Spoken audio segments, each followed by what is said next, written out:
नमस्कार, हम रिंकू तिवारी। स्वागत बा आप सबके हमारे चैनल पे। आज आप सबके बहुत ही सुंदर एगो बेटा बियाह गीत सुनाओ तनी। अच्छा लगे तो लाइक और कमेंट जरूर करी लोगिन। और अगर चैनल पे नया बनी तो चैनल के सब्सक्राइब कर ली, बेल आइकन प्रेस करी कि जब भी हम गाना अपलोड करी तो सबसे पहले नोटिफिकेशन आप सबके मिले। और यही तरह से अपन प्यार और आशीर्वाद बनौले राखी लोगिन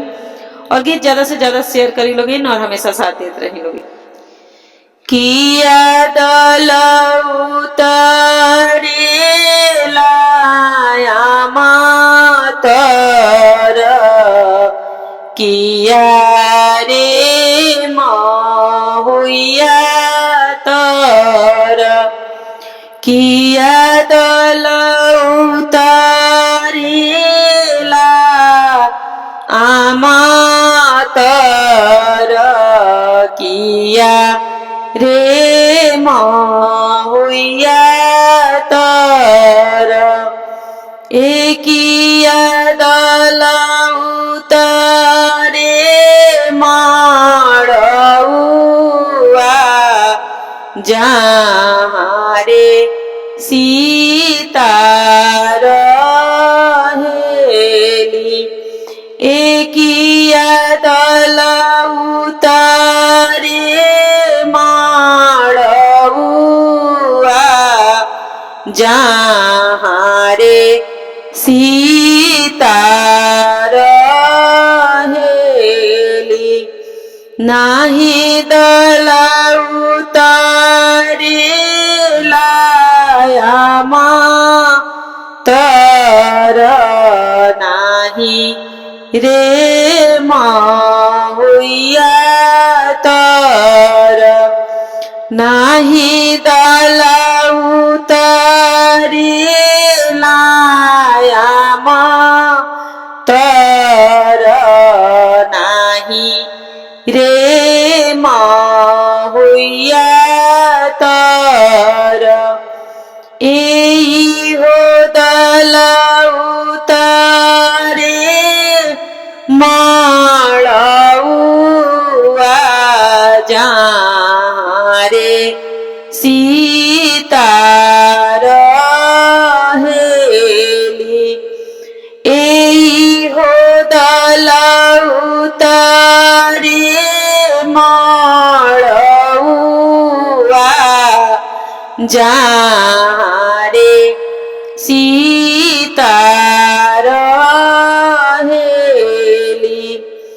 भइले बियाह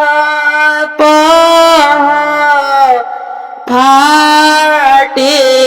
चुचुहिया बनवा बोलेले ए भइले बियाह फाटे चुचुहिया बनवा बोलेले ए खोली सासु बजार के वाड़ राम आई है कोहबर ए खोली सासु बजार के वाड़ राम आई है कोहबर कैसे में खोली राम के वड़िया नाही खोलबी कैसे में खोली राम के वड़िया नाही खोलबी ए मोरे सीता लड़ी काना दान बोलही नाही जानेली ए मोरे सीता लड़ी काना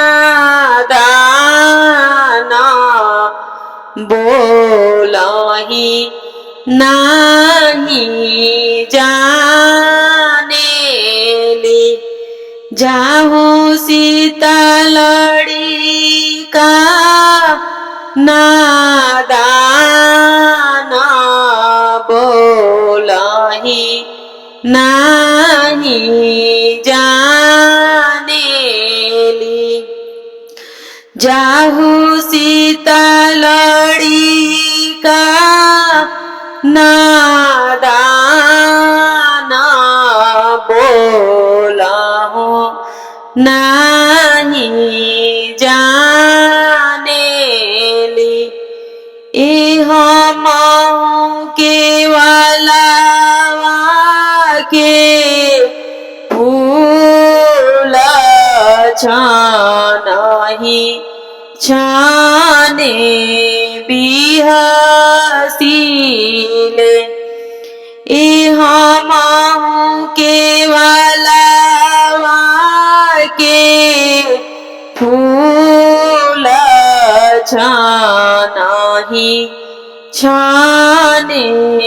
बिहसिले।